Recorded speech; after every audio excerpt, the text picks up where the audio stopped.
Hi guys. Ngayon ay nakauwi na ako dito sa house namin. Kagaling ko lang sa kanto. Kasi pumunta ako ng Alpha. Wala naman yun yung yung mamon na binili ko kagabi. Tapos pumunta ulit ako sa T-Buddies. At least doon nakita ko na yung special mamon na ito, nalaglag niya yata yung special mamon na to.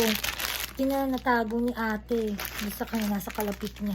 Salamat na lang ako natago niya yung special mamon kahapon. Naglag yata sa akin guys. Yun. Buti na yun, nakuha ko kanina.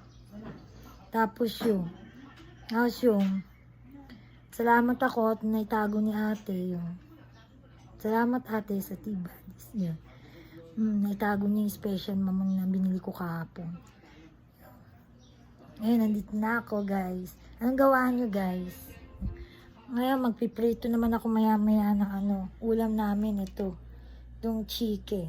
Ito, gaganin ko lang siya slice. Dalawa lang na pirasong chicken, i-slice ko. Tapos meron akong french fries, coke. Tsaka yung ito nakita niyo french fries, may coke. Sa McDo ito, tapos may rice. Yan. Sa mga sausawan yung yun sa chicken tsaka yan chop yan.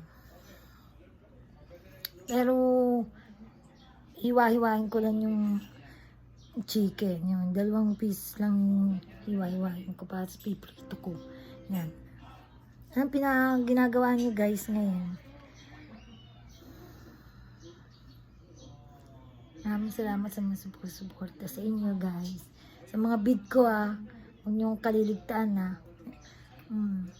At sa bago kong bid nga pala yun. Maraming salamat sa mga sumusuporta sa akin. Salamat guys. Love you. Bye bye.